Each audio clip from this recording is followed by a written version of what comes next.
Top 10 ways coronavirus will change your life forever. Top 10 crazy conspiracy theories surrounding the Chinese coronavirus. 10th, working from home. Before COVID-19, only 7% of American workers had the option to work from home.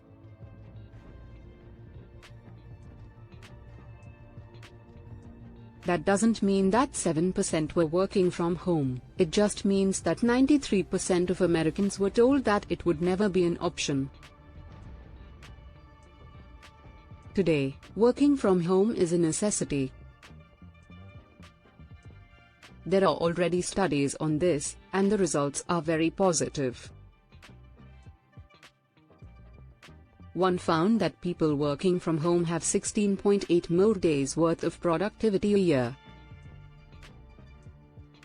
9th, universal basic income.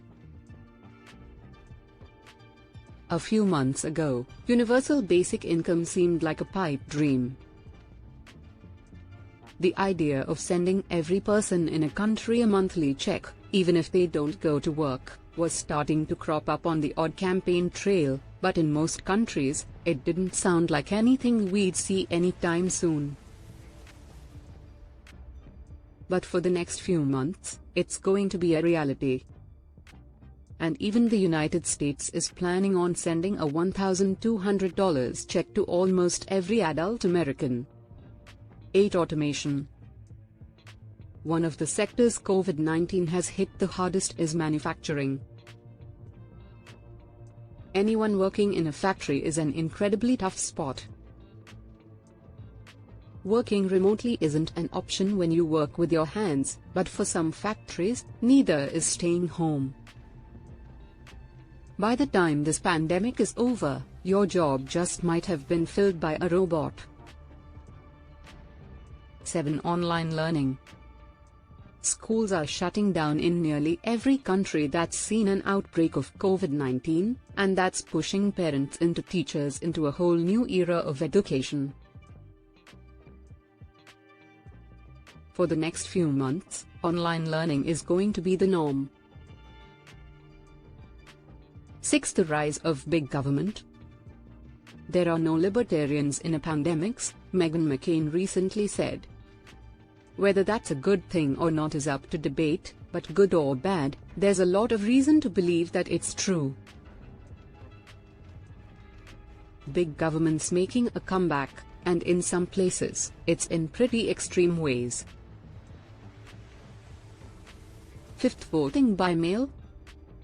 On April 15th, with the pandemic ravaging their country, the people of South Korea are going to have to line up outside of booths and cast their votes in the 2020 election. So far, their solution is awful. They're going to require voters to wear masks and disposable gloves, and they're going to check everyone's temperatures before allowing them to enter.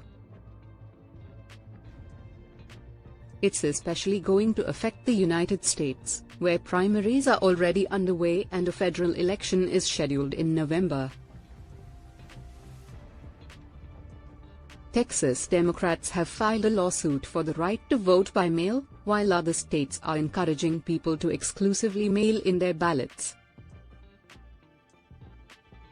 which could be great for democracy. When Utah introduced voting by mail, they saw a 7% increase in voter turnout. 4th, the death of small businesses.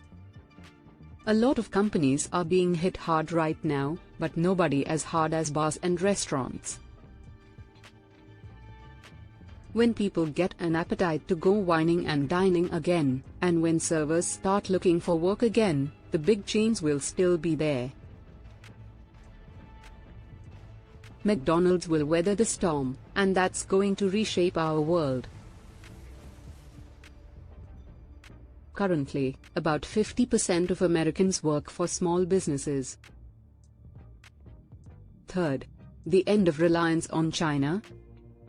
COVID-19 couldn't have come at a worse time for China. Up until now, the world has relied on China as its manufacturing hub. 90% of America's antibiotics come from China.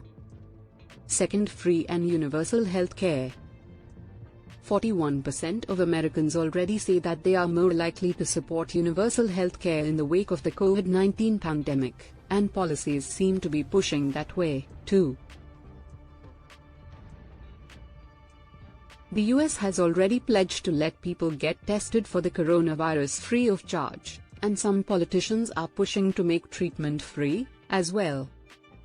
Last but not least, a new political uprising.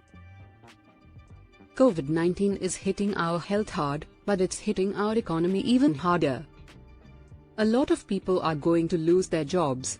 That analyst predicts that 4 lakh Americans will become unemployed in the next few weeks alone. We are going to learn a lot from this experience, and once we know what the real lesson of COVID-19 is, people are going to be demanding change. COVID-19 is going to put us to the test, but when that test is over, we are going to have a better understanding of the cracks in our societies.